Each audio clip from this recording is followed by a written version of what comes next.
మన అరుణాచలంలో మన అని ఎందుకంటున్నానంటే ఫస్ట్ నుంచి కూడా అరుణాచలంలో తెలుగు వాళ్ళే ఎక్కువ అండి. ఇప్పటికైనా కూడా తెలుగు వాళ్ళే ఎక్కువ. అసలు తమిళుల కంటే కూడా తెలుగు వాళ్ళే ఎక్కువ దర్శనానికి వస్తారు. అసలు అరుణాచలేశ్వరుడు అంటే తెలుగువాడు అయిపోయాడు ఆయన. అలా అలా అలాంటి స్థితికి మన వాళ్ళు చక్కగా ఎప్పుడు ఏడాదికి ఏడాది పెరుగుతూనే వస్తున్నారు. చక్కగా ప్రదక్షిణ అది చేస్తున్నారు.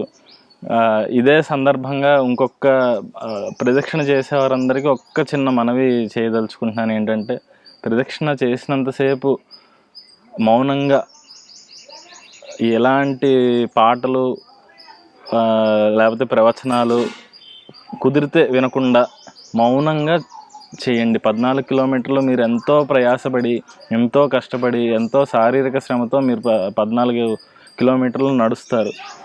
మౌనంగా ఎందుకు చేయమంటున్నానంటే కొండ నుంచి చక్కటి జ్ఞానశక్తి ఎప్పుడూ వెలువడుతూ ఉంటుంది.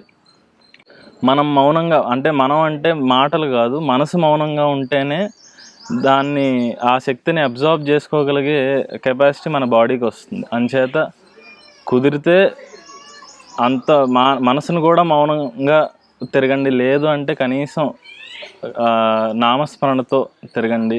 ఎలాంటి మాటలు కానీ లేకపోతే ఏదో పాటలు వింటూ కానీ పాటలు వినడం వల్ల మీరు సౌండ్ ఎక్కువ పెడితే పక్కన వాళ్ళకి కూడా అది డిస్టర్బెన్సే.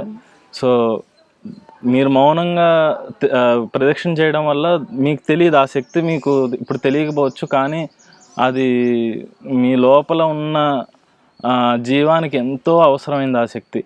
అందుచేత ఎంత కష్టపడి మీరు తిరుగుతున్నారు, లక్షలాది మంది తిరుగుతున్నారు. పౌర్ణమి అయితే అసలు ఆ జనాన్ని చూస్తుంటే ఏడుపు వచ్చేస్తుందండి. వీళ్ళు ఎండ లేదు, వాన లేదు, అలా నడుస్తూ ఉంటారు. వాళ్ళకి అసలు ఆ ఊపిరి ఎలా ఆడుతుందో అంతమందిలో కూడా అర్థం అవ్వకుండా అలా నడుస్తున్నారు. అంచేత నడవడం మంచిది, దానికి మించి ఇలా మౌనంగా నడిస్తే పూర్తి స్థాయి ఫలితం అనేది మనకి ఉంటుంది.